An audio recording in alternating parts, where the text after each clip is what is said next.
Middle east में Israel Hamas की वजह से हालात पहले ही खराब थे, लेकिन अब सीरिया में ईरानी दूतावास पर हुए हमले से हालात और ज्यादा बिगड़ते जा रहे हैं। सीरिया में ईरानी दूतावास पर हुए हमले से ईरान के 7 बड़े अधिकारी मारे गए थे, जिसके बाद से ही इजरायल पर किसी बड़े हमले का खतरा मंडरा रहा है।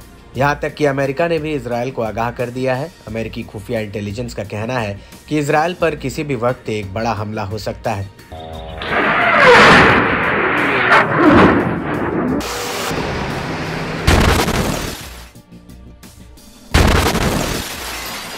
और इसी को देखते हुए पहले जर्मनी की लुफ्थांसा एयरलाइंस ने मिडिल ईस्ट के लिए अपनी सभी उड़ानों को स्थगित कर दिया है। कुछ मीडिया रिपोर्ट्स में दावा किया गया कि ईरान ने अपने हवाई क्षेत्र को बंद कर दिया है।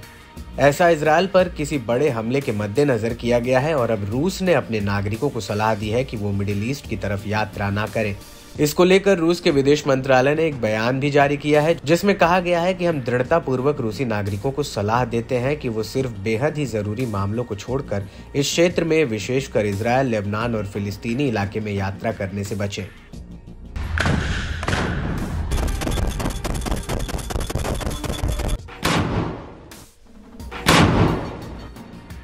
रूसी रक्षा मंत्रालय का कहना है कि मिडिल ईस्ट में हालात लगातार तनावपूर्ण बने हुए हैं। फिलिस्तीन इजरायल संघर्ष के साथ साथ लेबनान और इजरायल के बीच ब्लू लाइन अस्थिर बनी हुई है।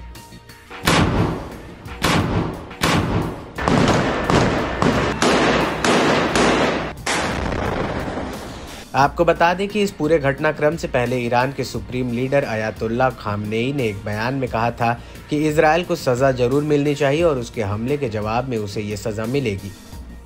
इससे पहले न्यूज एजेंसी ब्लूमबर्ग ने भी एक अमेरिकी अधिकारी के हवाले से खबर दी थी कि ईरान किसी प्रमुख मिसाइल या ड्रोन के जरिए इजरायल पर जल्द ही बड़ा हमला कर सकता है, या फिर वो हिजबुल्लाह से इजरायल पर हमला करवा सकता है।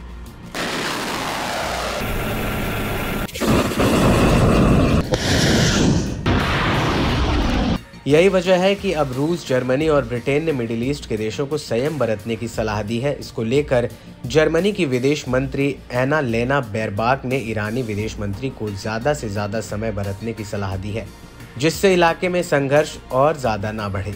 वहीं इजरायल का कहना है कि वो अपनी सुरक्षा के लिए तैयारी कर रहा है, लेकिन ईरान ने संयुक्त राष्ट्र को दो टूक कह दिया है कि वो सीरिया में ईरानी दूतावास पर हुए हमले की पहले निंदा करे और हमले में शामिल लोगों को सजा दिलाए, तभी यह जवाबी हमला रुक सकता है।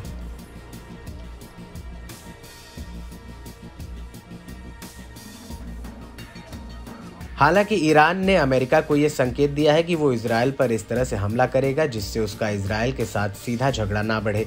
लेकिन इजरायल का कहना है कि अगर ईरानी धरती से इजरायल पर सीधा हमला होता है तो इजरायल भी ईरान पर सीधा हमला करेगा। ये बात इजरायल के विदेश मंत्री योव गैलेंट ने अमेरिकी रक्षा मंत्री ऑस्टिन लॉयड को बता दी है। और इन पूरे हालातों को देखकर ऐसा लगता है कि मिडिल ईस्ट में युद्ध का एक और ज्वालामुखी फटने वाला है।